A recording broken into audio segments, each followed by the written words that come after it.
Welcome to From Our Generation, where we uncover the ideas and events that shape the world we live in today. I'm Crom Carmichael. And I'm Mike Hassel. Together we'll explore the past to better understand the present, because history isn't just about what happened, it's about how you think about it.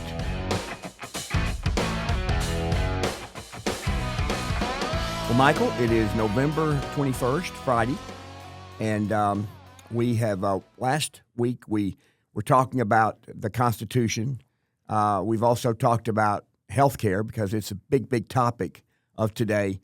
But you wanted to be more specific on on the Constitution versus a living Constitution, meaning two interpretations of the documents that represent the law of the land. Yeah, we talked about this last week, and we kind of touched on it conceptually, but I think there's a lot more to really understand the intensity of the issue. And we've also been talking about affordability. That was 2 weeks ago.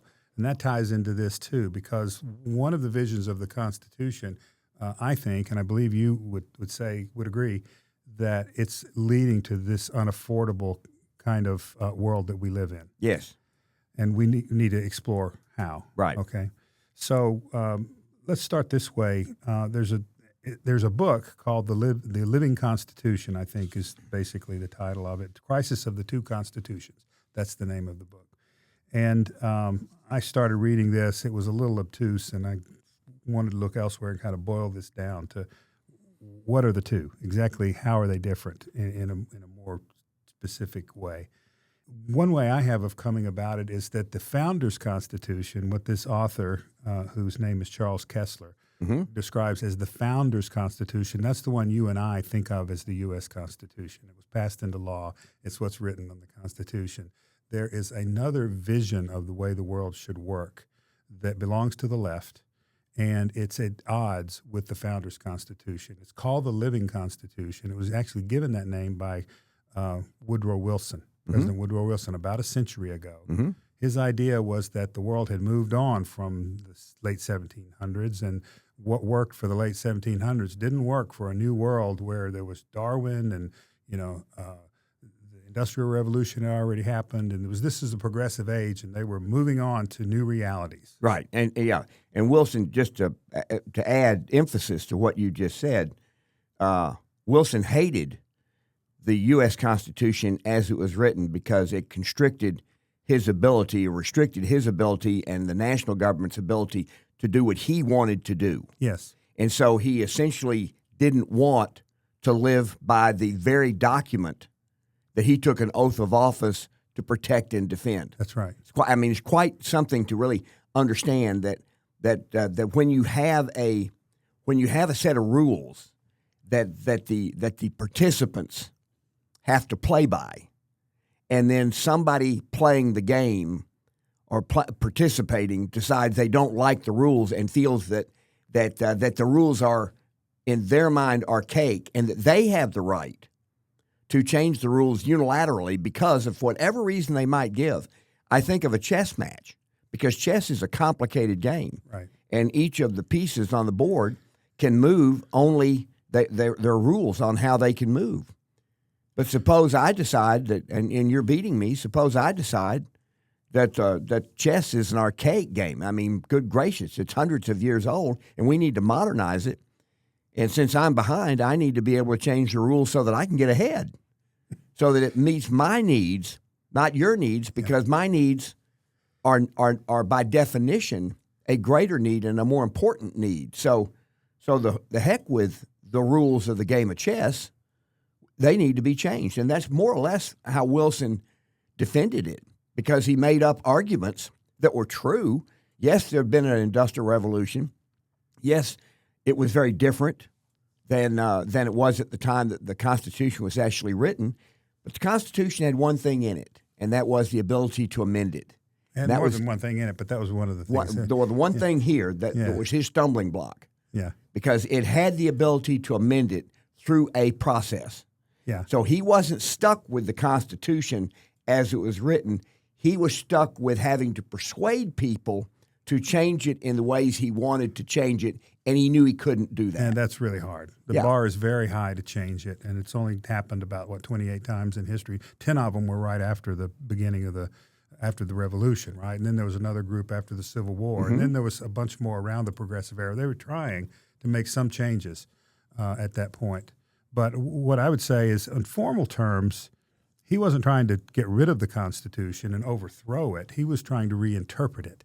He left it in place and essentially replace it with a different way of interpreting it. And I'm going to push back on that. Well, let me finish the point, okay? Because there are three phases in this. All right. You started with Wilson starting to reimagine. You hear this word a lot. We're going to reimagine healthcare. We're going to reimagine this and reimagine that. You had a second phase with Roosevelt, with Franklin Roosevelt and the New Deal, and a third phase with Lyndon Johnson and the Great Society.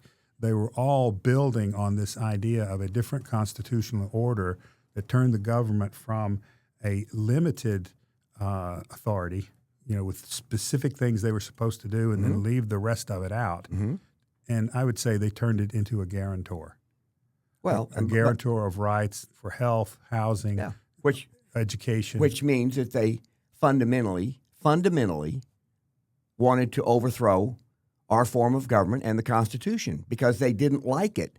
And they have successfully done it, by the way, because the federal government was supposed to be tiny in comparison to the states. Yes. That was the constitutional order. I agree. And it was that way for 150 years. And that's what Wilson hated. And the country, by the way, was growing at a very, very rapid rate throughout that period of time, even though we had a civil war in the middle of it. The country was growing, and it was especially growing in the 40 years prior to Wilson becoming president. Yeah, the late 1800s. In the late 1800s and the first 20 years of the 1900s. And so Wilson comes along. And so let's put some meat on that. Please. They were building national railroads, building an energy infrastructure. Carnegie was steel that was used to build the railroads. Right. Vanderbilt was transportation. Rockefeller was fuel that was used to send the trains and other vehicles. Electricity. Electricity was coming along then. Yeah, so the discovery of the atom had just happened at about Woodrow Wilson's time, and all that's come from that, from quantum science, into semiconductors. So there's just constant tumult and invention. Right. And tumult accompanies invention. So that's a great point. Yes. That there was that also. But I think it has to do with people who lust for power. I think it fundamentally, and this is what the Constitution, as it was originally drafted, this is what the people who drafted it understood this, that certain people, not all people, certain people lust for power. And it was their particular goal in forming the country to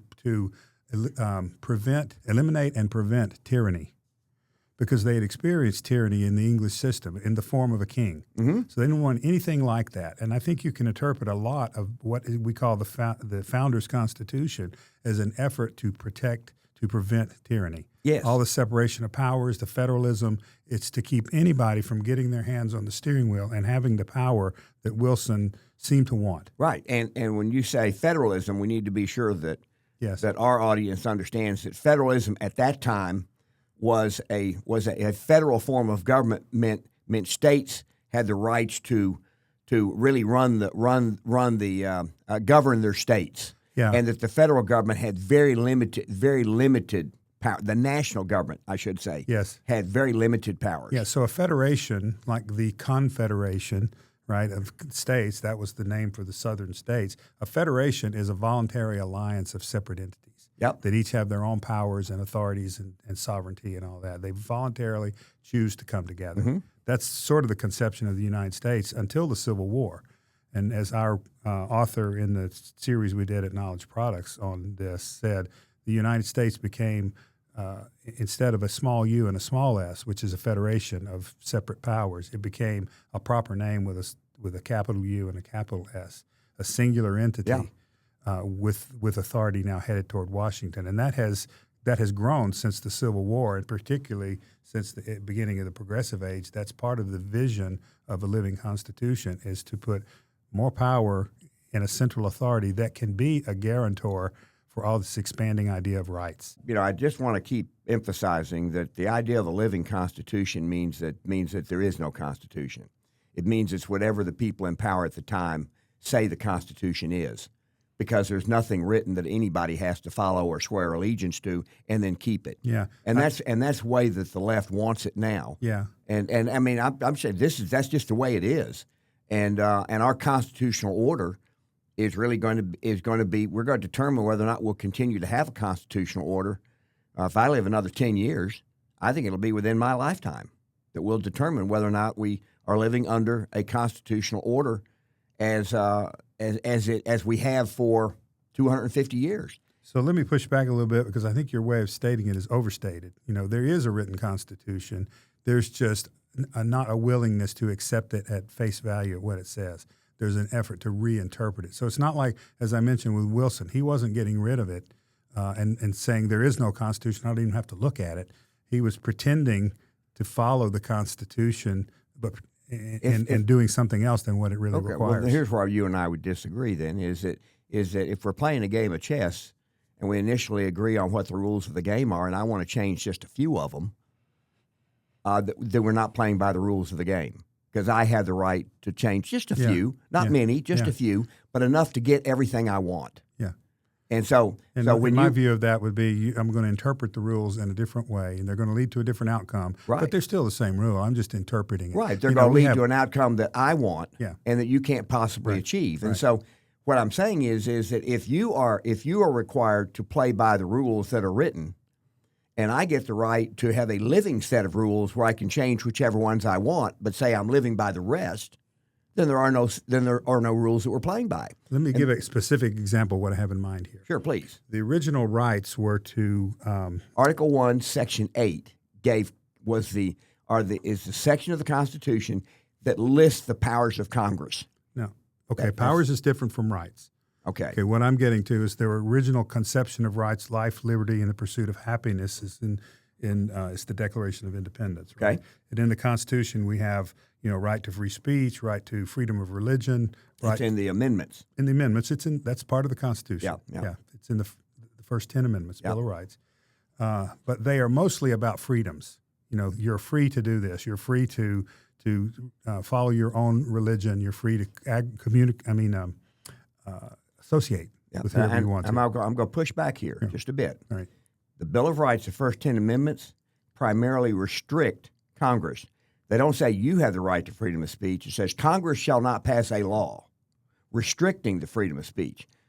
So you can argue it says you have the freedom of speech, but that's not what the actual language says. So fair enough. So it's a good example of an interpretive, very subtle difference that could have a lot of meaning. Well, that's why I say Article 1, Section 8 that is a section that affirms what Congress has the right to do, not what it doesn't have the right to do. Mm-hmm. It says in Article 1, Section 8, Congress can do the following things. Yeah. And then lists them. And I'd have to look at it, but I bet you it's describing what Congress has the power to do. That's fine. Okay. Power or right. But let me get back to my point, Please. Which is that rights had a specific kind of limited meaning at the time. Mm-hmm. Now we think of rights as right to health care, right to housing, right to education, a right to dignity, a right to self-realization, and all kinds of rights about sexual identity and things like that. And it's become, I think rights sometimes are even suffused with the idea of what is right, and what I think is right is a political right. You see what I mean? Because I think it's right for people to be able to consider themselves a bird. So if you think that you should have a right,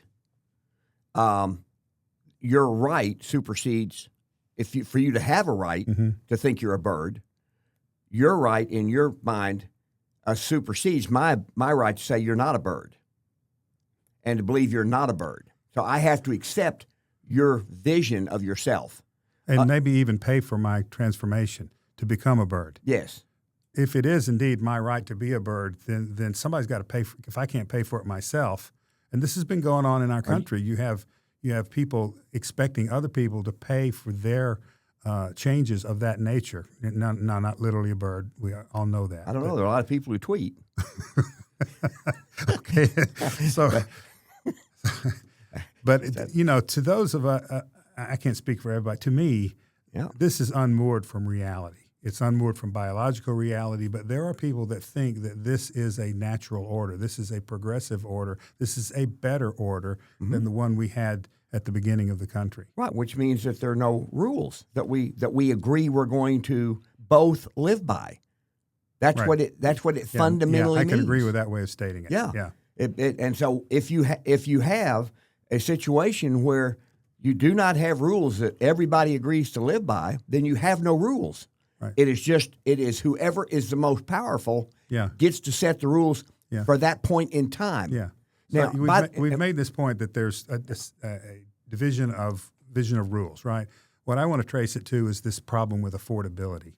Okay. What has become of our country that's laid the groundwork for a lot of the problems that we have now. And again, my way of saying that is that it's turned the government from a limited power into a guarantor of results. Well, it can't guarantee the results. That's part of the problem. Well, it tries to. I know, It but gives the you difference rights to health care. I know, but the difference between trying to and succeeding are not necessarily the same. In fact, I would make a strong argument that in attempting to do so, you fail miserably not only in not being able to deliver that right, but then destroying the well-being of many, many others. And we're seeing that right now with healthcare. We are seeing that very dynamic happen right now with healthcare. Exactly. Because we're taking so much money and putting it into healthcare that people can't afford to pay for other things. And so let me talk a little bit. We might have talked about this in the last week or two, but it's become even more apparent and more clear to me that what's been going on since Obamacare passed, and I'm just spend just a couple of minutes just reviewing how it got to where we are. Okay. That is at the end of the Second World War, Franklin Roosevelt had put in wage and price controls. Business people wanted the wage controls to be lifted so that they could increase the salaries they were paying their employees. Roosevelt said, no, I will not let you increase their pay, but I will let you provide them with health care, and I will let you as the company deduct that cost. And so businesses started offering health insurance through a third-party payment system, because it had to be a third-party payment system, in order to provide a benefit to their employees, because Roosevelt wouldn't let them raise their pay. Right. And so then that went on for 15 to 20 years. And then as people began to retire from their jobs where they had insurance, they said, well, what about me? I now am retired, and I don't have the company to provide insurance. Well, that was the birth of Medicare. Because, by the way, at this point, all through this period, health care costs were beginning to go up. Health insurance was beginning to go up, so that if you didn't have health insurance paid for by somebody else, and all of a sudden you had to pay it, it was a big deal. And so Medicare then passed. Well, then people said, well, what about lower income people, or people who have low incomes and don't have health insurance? What about them? Then Medicaid passed. And both of those programs then started to get bigger and bigger and bigger, driving the cost and the size of the third-party payment system itself to ever bigger and bigger amounts. Well, then we got to 2010, and now you had a group of people that were about 40 million people who weren't covered by really good company plans, weren't covered by Medicare, weren't covered by Medicaid. And so Obamacare was born. And so it was supposed to cover the rest. And Obama made one promise that turned out to be what we're really talking about now, and that is he said that if this passes, the average family will see their insurance go down by $2,500 a year. And it's gone up by $12,000 a year. And the problem is that real wages after taxes have only gone up $600 a year during that period of time. But the premium that families have to pay has gone up $1,100.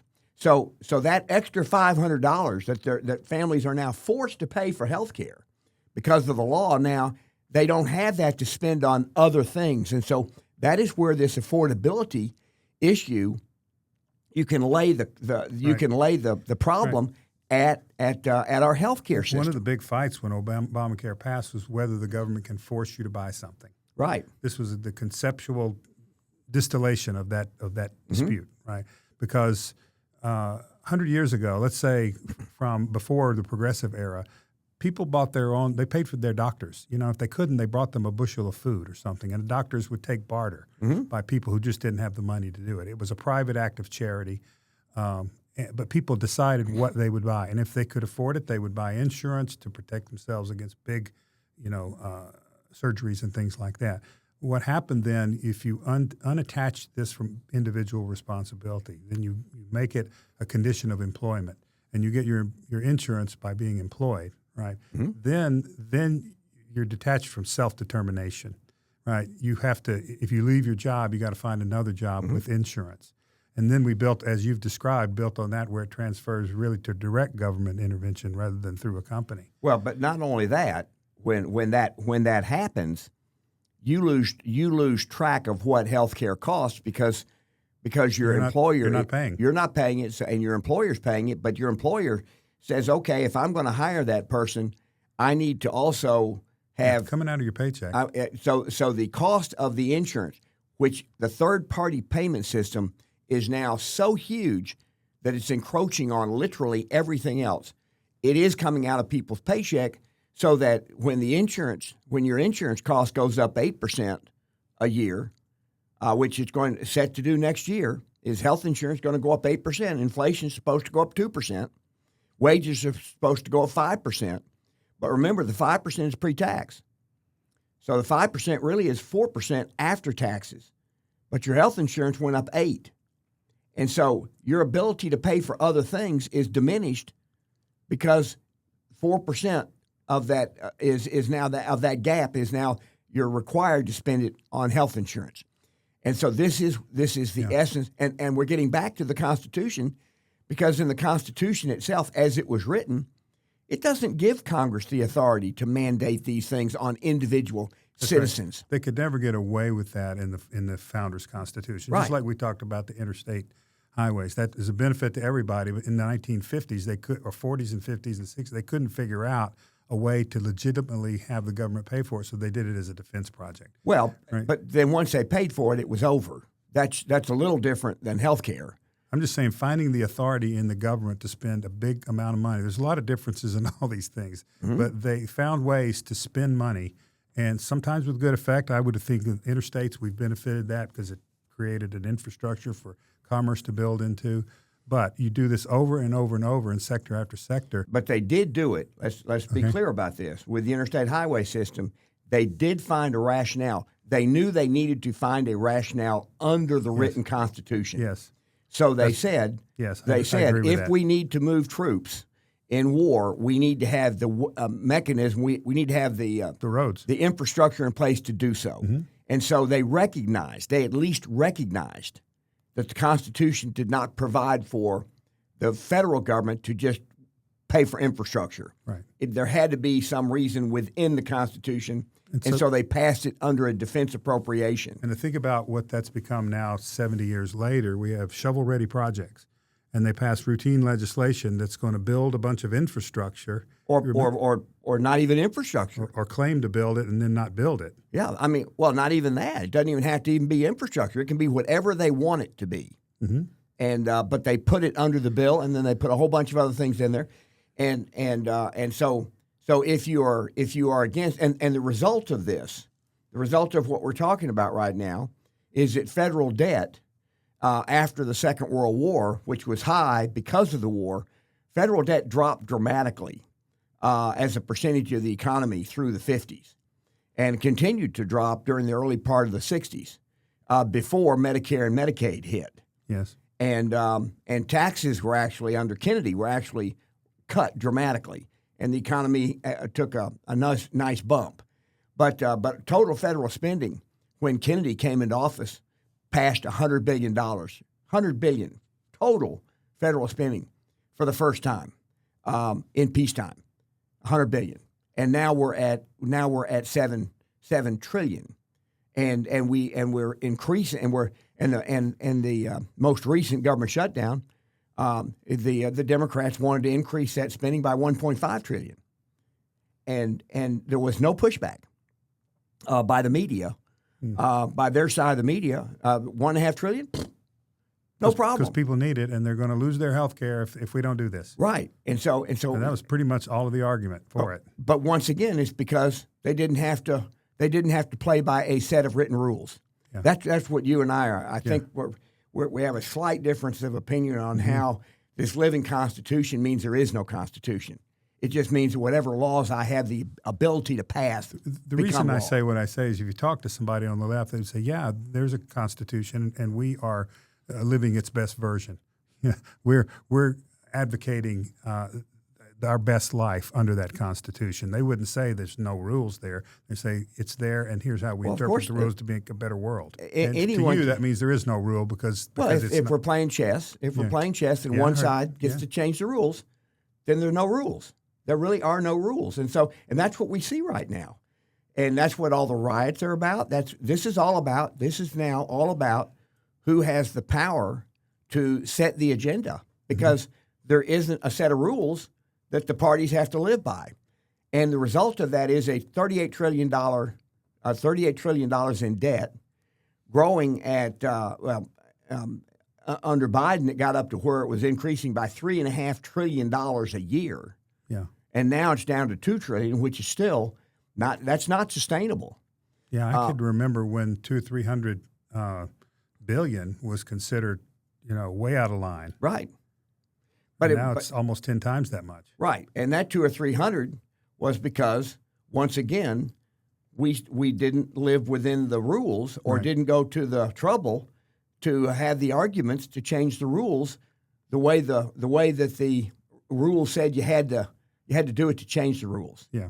And so where do you think, Michael, we are right now in this process of we have two versions of the Constitution, and one side believes that their version of the Constitution does not need to adhere to the written Constitution. The other side believes that they have to adhere to the written Constitution. Let's just put it that way. What happens? Well, my shorthanded view of this is that the cat is out of the bag, and the question is, can you put the cat back in the bag? I think there's reason for pessimism about that, because once you've conditioned people to expect them to be kept, their rights to be guaranteed, you hear people say, I have a right to health care, I have a right to this, and I have a right to that, and the government's got to pay for it if I can't. And it's their definition of their rights, not somebody else's definition. Sure. Theirs. Sure. If everybody has the right, has the authority to determine what their rights are, right, and everybody else has to pay whatever it takes to meet their rights, then the result of that is that investment that takes a long time to achieve a return, those investments will not be able to be made. Right. Because the reward of those investments will be taken before they are achieved. Yeah, the discretionary ability to make them will have been squeezed out. Yes. That money will be used up for other things. Yes. And they call that crowding, where the public sector crowds out the private sector. Well, soaks up the available money. Well, there's two ways of thinking about it. The crowding out is where the public sector just keeps getting bigger. But if it ends up being where the public sector not only keeps getting bigger, but it does so by taking. You have in California, there's a proposition that's being offered to tax. They say one time in the proposition, 5% of the net worth of people who have more than $1 billion in net worth. Well, that's a lot of net worth. Right. But isn't $100 million a lot of net worth? And why not $100 million? And why not 10% instead of 5%? Right. And so what I'm saying is that once the people who have capital see that the government itself can be used to take away the capital, then the willingness to invest in something that takes 10 years or 15 years to achieve at that point an extraordinary rate of return, they won't make that investment. And so then productivity halts. Sure. And maybe even goes backwards. And that's where you have, and by the way, this isn't you and I theorizing here. This is the history of the world. and that's what is quite, for me, at age 77, I don't think in my lifetime that it'll come to disaster. But if the trend keeps going the way that it is, and Ray Dalio wrote a book about the rise and fall of and its economic cycles within civilizations. He might even call it the rise and fall of civilizations from an economic standpoint. But he points out how the value of the British pound at one point dropped to near zero, and the French franc dropped near zero, and the Japanese currency at the end of World War II was completely destroyed.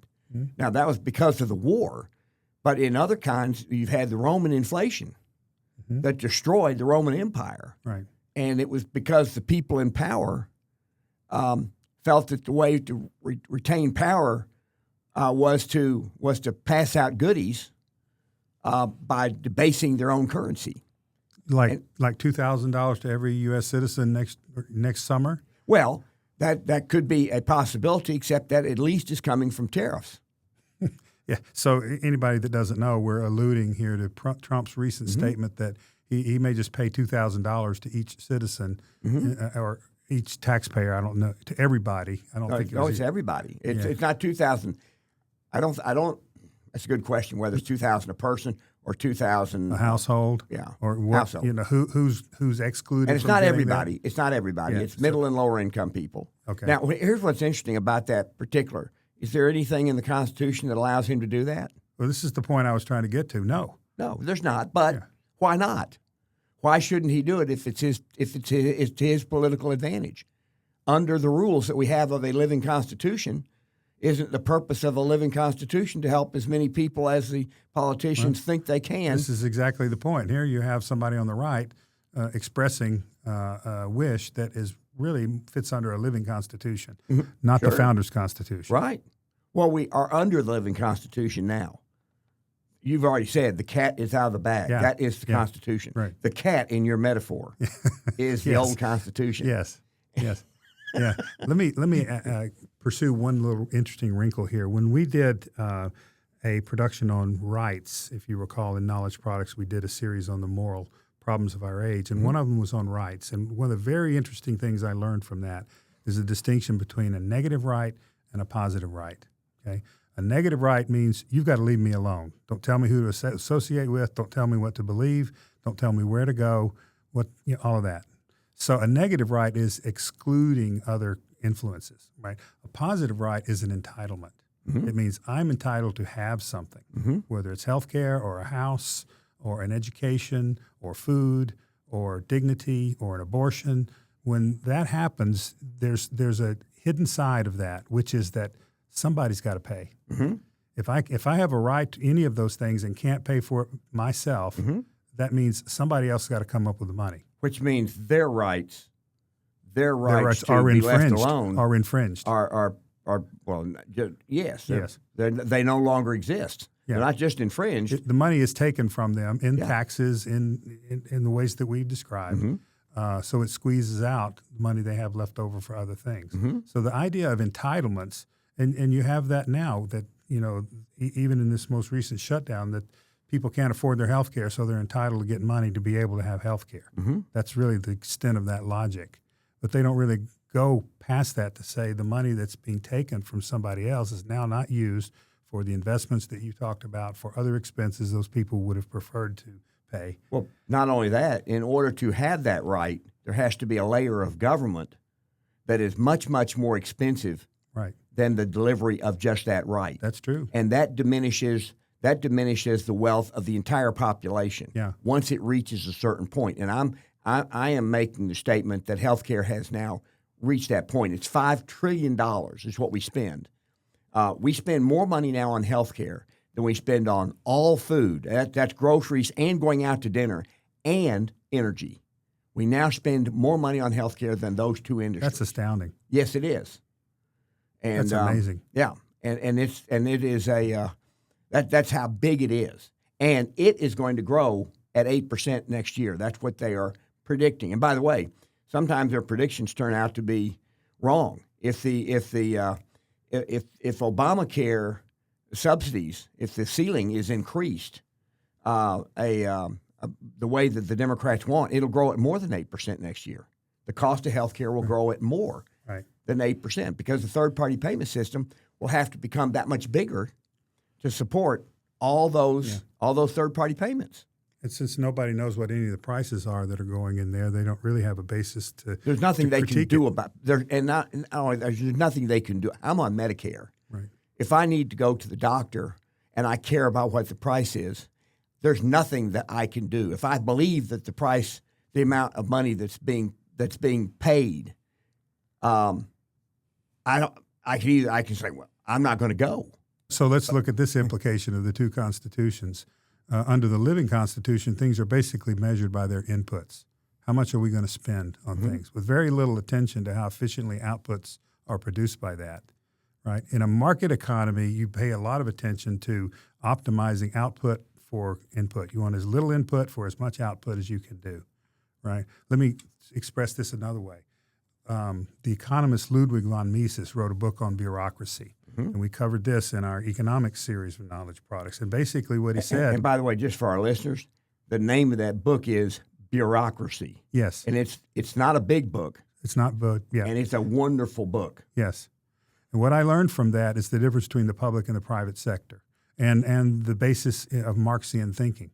Okay? So Marx thought that the market takes out a layer of money for capitalists and leaves only a remnant for the laborers. Right. And you had a labor theory of value that everything is created by labor. Right. And so if you got these vultures sitting on top eating part of the food before the real people that are doing the work get the money, they're exploitative. Yeah, and so let's just emphasize what you just said. Okay. The labor theory of value is that labor is 100% of the human input to making a product. That's right. And that profit is in Marx's idea is exploitation. Is exploiting and reducing the wages that the laborer gets. Yeah, so we know that's wrong because it takes capital to build machines to help the laborer produce more output and be more efficient and more productive. And that's the key. Yeah. That Marx, let me stick with the point I was trying to make because we're running down a different road. Yeah. Marx thought that there was this exploitation going on because you start with 100 and you end up with 80. Okay, that's what happens in the public sector. They take in taxes, they administer it as you've already described. They take away part of it, and they deliver 60 or 80 or some percent like that. Okay, in the market, you cannot do that, or you go out of business. Okay, you've got to take 100 and make it worth 120, 130, 110, 150. You've got to have a lower cost of inputs and a higher value of outputs, or you're out of business. That's the profit motive. And you do that by reducing your overall costs, not raising your prices. Yeah. You do that by lowering the costs that it takes you, and generally that requires a capital investment to make your laborers more productive. That's right. Give them tools and machines so that they can produce 10 times as much. Yes. And if they get half of that benefit, which is generally true, half of that benefit, they're now making 5 times more than they were making when they did everything by hand. So the central insight here is that the market is a fantastic discipline for optimizing the output out of a given set of inputs. And improving the value of labor. Over time, all of that gets better. Yes. That's how fortunes are built. That's where wealth comes from. Yes. Prosperity and wealth. Yes, and it's where the middle class comes from. Is from the tools. As you say, if you watch a factory, you watch an automobile factory compared to how cars were made to begin with, where every piece was assembled by hand. Yeah. The people who made the cars could not be paid much until Henry Ford invented the production line. Yeah. And then when he invented the production line, the workers on the production line could make more cars in the same amount of time. Sure. And therefore he could pay them more, which he did. So this is the marvel of a free market, of a free enterprise economy. The point we're trying to make here is government cannot do this. Well, it cannot produce wealth. And if it tries to, it takes away wealth. And that gets back to this fundamental idea that we're talking about today is a constitution versus the living constitution. Because the people who believe in a living constitution, you now see, you have Mamdani in New York. I'm going to give away free buses. I'm going to give away free child care. I'm going to impose rent control. I'm going to tax corporations. In Seattle, you have the same thing with the new mayor. In California, you now have a proposition to actually take away, not income, but take away wealth. Yeah. And the genius of the Constitution, as it was originally written, was if a state wants to do something really stupid, it will have the authority to do it. And then the people who live in that state will have the ability to move from that state, right, thereby proving to the people in power in that state that that wasn't a wise idea. But when the really stupid idea that one state is trying to do to its citizens becomes a national idea so that it can be done to all citizens, there's no escape. There's no escape. Unless you leave the country and go where Rosie is. Who's Rosie? Rosie O'Donnell. She moved to Ireland. Oh, I see. Yeah, she moved to Ireland. All right. There's one point in here that it really interests me. By the way, she took her wealth with her. She did? Yes, of course. Put in a different bank? I'm sure she took everything. And well, she's paying taxes, I guess, to a different authority now. She may be, but the point is that she's abandoned the very system in helping the very system. Yeah. So there's a lot of ironies in her movie. It occurs to me that some of our listeners may not have thought much about the difference between income and wealth, or between prosperity and wealth. Okay. When we talk about prosperity, that's generally related to income. Okay, the standard of living I can experience based on what I make. Okay. Right.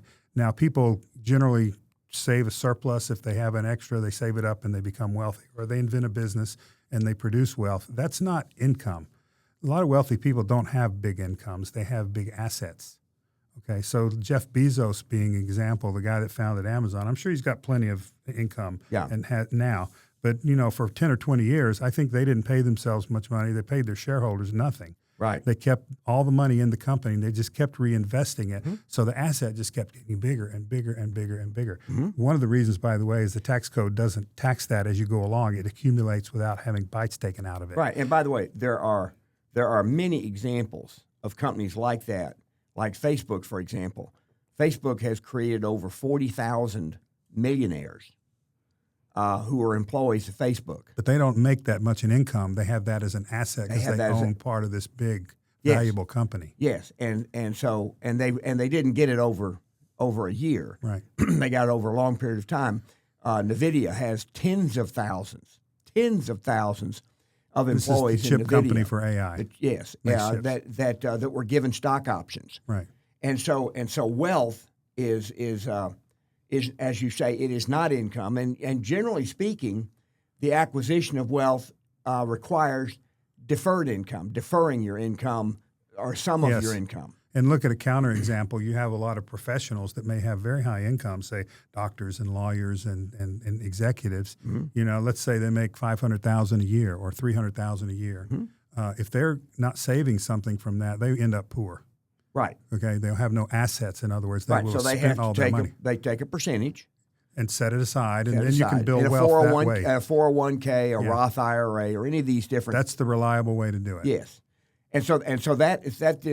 But if the government, in order to provide for the rights that people claim they have that you've alluded to, can only pay for them by taking the wealth. Yes. The savings of people who have saved it, right? Then the whole system will break down. Right. I've heard someone said the most powerful force in the world is accumulation of interest. Right. In other words, this accumulating effect, compounding interest. That's the word I was searching for. Yeah. Compounding interest, because it keeps building on itself. And as Warren Buffett would say, in the beginning years, a 10% return is only so much money. When you get out into the 50th year, you're getting 10% on a big, huge, very big number. And so it looks like a ski slope. The graph of that, it takes off slowly, but it gets really big toward the end. Yeah. But if you cut down by eating into that all along the way, you keep taking out little pieces, that curve begins to look less like a mountain and more like, a little playground slide. Sure. But in order for that wealth to grow, in order for that curve to show the way it is, you have to have a society where the rules that society operates under allow for the creation of wealth. Yes. Because you're getting your wealth by the labor and the capital of other people because you're investing in them. Right. So they win and you win. Yes. But if the society changes the rules just because they can, right, and now all of a sudden investing capital becomes highly risky, not because of the business, the risk of the business itself, but the risk of the government taking it away, it's then that slope will go away. And we talk about that, but Venezuela used to be the wealthiest country south of our border by far. Now it is just broke, and the only people with money in Venezuela are the ones who are attached to the government, to Maduro. Right. And that's because when he took power, he expropriated all the wealth and destroyed he destroyed the wealth of everybody. Well, they just nationalized industries. They just said one night it belongs to us. One night they said tomorrow it's ours. Yeah, but when you nationalize it, it goes away. So there was a huge energy industry there that was employing hundreds of thousands of people. Right. And they had a very good income from their jobs. When he nationalized them, those industries closed because he didn't know how to run them. They don't run themselves. And so they went away. And so now what he did was he said, okay, well, if I can't make money in energy, I still want to live high on the hog, and so do the people who are associated with me. So what will I do? I'll produce drugs. And so that's what's going on now is the drug boats right are being blown up in the Caribbean, but they're trying to find other ways to transport their drugs. Right. But this whole thing gets back to what are the rules that the society lives by.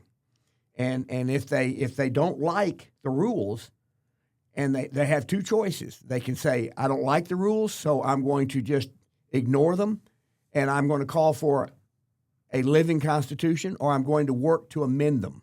Yes. And we haven't attempted to amend the Constitution. I think we've only amended it once since the Second World War.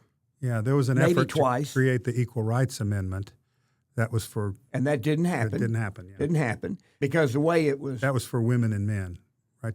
It was for women. It was an equal rights amendment for women. For women to make their rights equal to those of men. And I'm trying to remember exactly what they had in mind because a lot of those have become, I think, sort of true in reality. They're not formally in the Constitution. What was the effort and why did it fail? Well, I can tell you why it's failed. I can't tell you the specifics of the effort, but it was to be able to compare somebody who did one job with somebody who did another job, and they both worked 8 hours.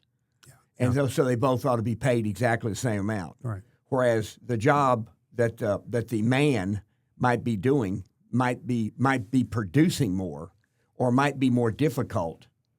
And so therefore it would or risky or whatever. Yeah. And therefore it should get more money, and the people who are promoting the Equal Rights Amendment said no, it should get the same. And so what it was it was an amendment essentially to would have ultimately leveled wages and made no differentiation other than the hours worked.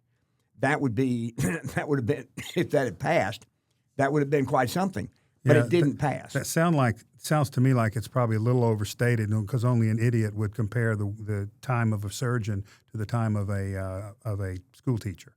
Right? I don't think that would be the fair example. Yeah, but it is an example of the kind of thing that might come from that comparison. What I would say is it takes the determination out of the hands of private people to say you're worth this much to me, this person over here is worth that much to me. Right. It puts it in the hands of government and courts to have fights over what's equivalent, what's equal. Right. And so a nurse and a doctor might argue over the differences in their pay. Right. Under that amendment, but it didn't pass. Right. But the point is there was an effort to pass it, and that's okay. Right. If it had passed, we'd have to live under that. That's right. Because that then would become part of the written constitution. The founders' constitution. The written constitution. Yeah, because they provided for it to change. Yeah. And so, Mike, I don't know that there's much else we can talk about other than, we're now going through a period where, and healthcare is kind of the key issue because it has become so big. Yes. It's not because it's important. I ask my, people that disagree with me on this. I'll say if you had to pick between having all the health care you wanted for the rest of your life, or having all the food you want for the rest of your life. But if whichever you choose, you can't have the other at all, which would you choose? Right. And then they will always say, well, that's not fair. I'd say, no, which would you choose? Well, of course, I'll choose food. Right. Okay, so food is more important than health care. Yeah.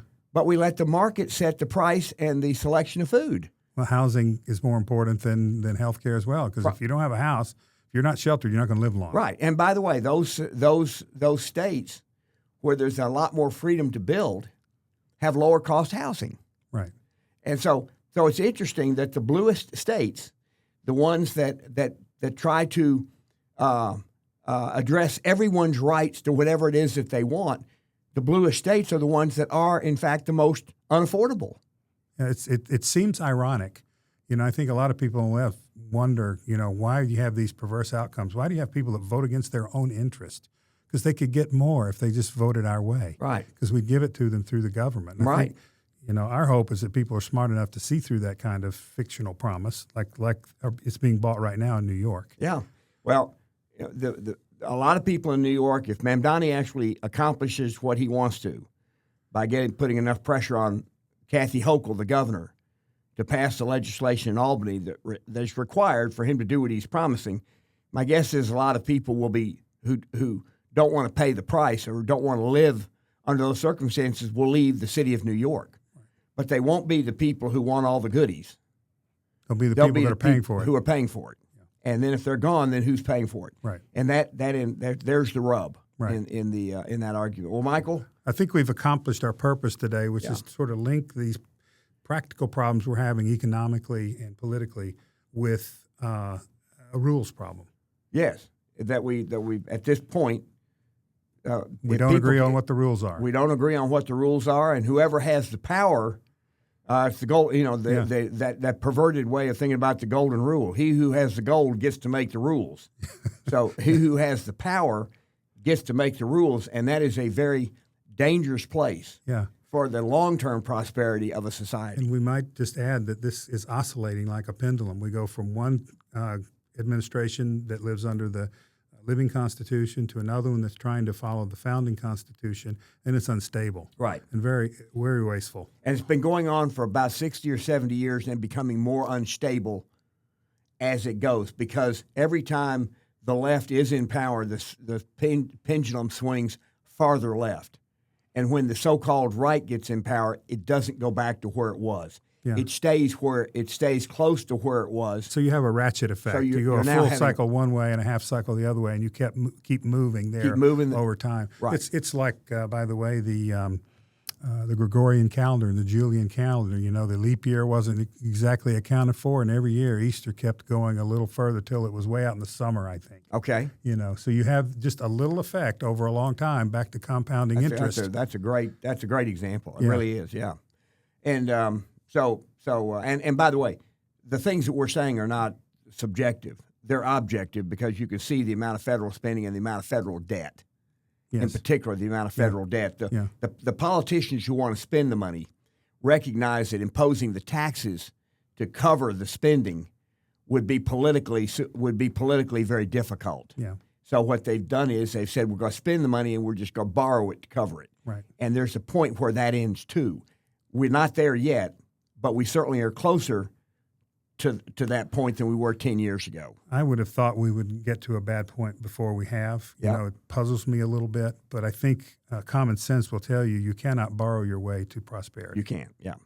Well, Michael, we're going to stop it there, and I appreciate your time today, and I hope that our audience gained some insights about how we think about the need to have a set of rules that society lives by, and what happens when you have a society that gets to change the rules by whoever it has the power to do so. Right. Yeah. Thank you. Okay.